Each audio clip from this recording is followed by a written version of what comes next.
বাংলাদেশের সকল ক্লিনিকগুলিতে labour room প্রতিষ্ঠিত করতে হবে। যারা না করবে তাদের লাইসেন্স বাতিল করে দেব এবং সেই ক্লিনিক বন্ধ করে দেব। আমরা যদি আমাদের মায়েদের স্বাস্থ্য, বাচ্চাদের স্বাস্থ্যের উন্নতি না ঘটাতে পারি, আমরা দেশের উন্নতি করতে পারবো না। আমরা এটা রিয়েলাইজ করি।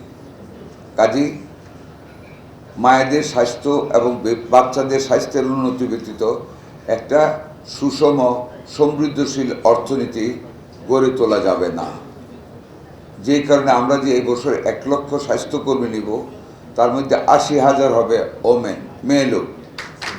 এই 80,000-এর মধ্যে সবচেয়ে বেশি নেওয়া হবে আমাদের মিডওয়াইফারি, যাতে করে আমরা বাংলাদেশের প্রত্যেকটা জায়গায় মিডওয়াইফদের আমরা সার্ভিস দিতে পারি জনস্বার্থে। আপনারা জেনে খুশি হবেন, এর মধ্যে আমরা ইনস্ট্রাকশন দিয়েছি আগামী শনিবারের মধ্যে বাংলাদেশের সকল ক্লিনিকগুলিতে লেবার রুম প্রতিষ্ঠিত করতে হবে। যারা না করবে তাদের লাইসেন্স বাতিল করে দেব এবং সেই ক্লিনিক বন্ধ করে দেব।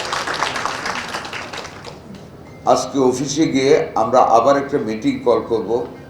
আমরা সকল প্রাইভেট ক্লিনিকে মিডওয়াইফাই নিয়োগের কাজ বাধ্যতামূলক করব, যাতে করে আমাদের মায়েদেরকে নর্মাল ডেলিভারিতে উদ্বুদ্ধ করা যায়, যাতে করে আমাদের মিডওয়াইফাররা গ্রামে যারা যেখানে বাড়ি থাকবে, স্থানীয় থাকবে, মায়েদেরকে কাউন্সিলিং করা যায়।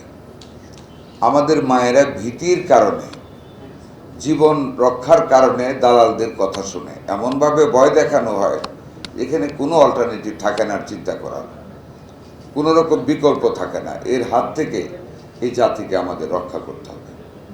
আপনারা একটা অ্যাসোসিয়েশন ফর্ম করেছেন, it's very good of it. কারণ সংঘবদ্ধ একটা গোষ্ঠী ব্যতীত ভয়েস রেজ করা যায় না, আর ভয়েস রেজ না করতে পারলে সমাজে পরিবর্তন বা সংস্কার করা যায় না। পরিবর্তন বা সংস্কার ব্যতীত এই পৃথিবীতে কোনো রাষ্ট্র তার কাঙ্ক্ষিত লক্ষ্যেও পৌঁছতে পারে না।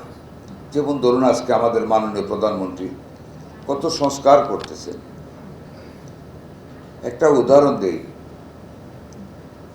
হজরত খলিল জিব্রান ওনার এনসাইক্লোপিডিয়াতে, আমি ইংলিশে বলবো না, বাংলায় বলি, একটা লেখা লিখেছেন খুব সুন্দর, যে আমরা তো সবসময় নিতে আমরা হ্যাপি বোধ করি, আমরা শুধু নিতেই জানি, দিতে জানি না। তারপর দুটো হাতকে এইভাবে একত্রিত করে ছবি দিয়েছে বইয়ের মধ্যে, যে এই দুটো হাতের গ্যাপটা লাগিয়ে ফেলে, হ্যান্ডস অফ কোঅপারেশন, গিভিং করতে শিখেন, দেন, দিয়ে যান। 1 টাকা পারলেও দেন, 1 পয়সা পারলেও দেন, মুখে সাহায্য করতে পারলেও দেন। দেওয়ার মধ্যে যে আনন্দ, পরকালেও সে আনন্দ পাওয়া যায় দেওয়ার বিনিময়ে। গিভিং, জাকাত দেন, ফিতরা দেন, মানে দেওয়া।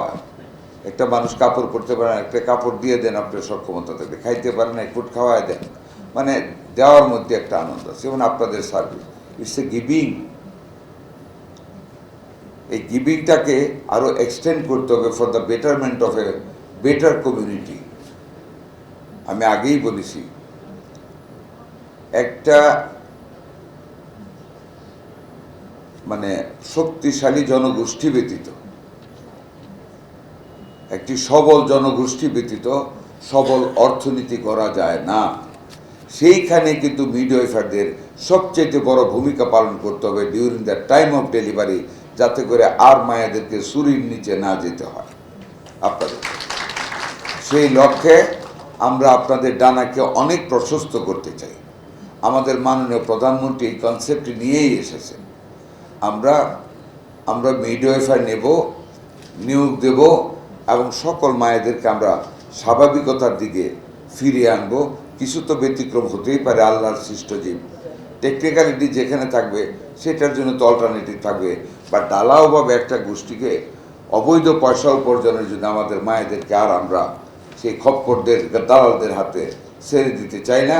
ইনশাল্লাহ আমরা তাড়াতাড়ি সেই কাজটা আমরা করি।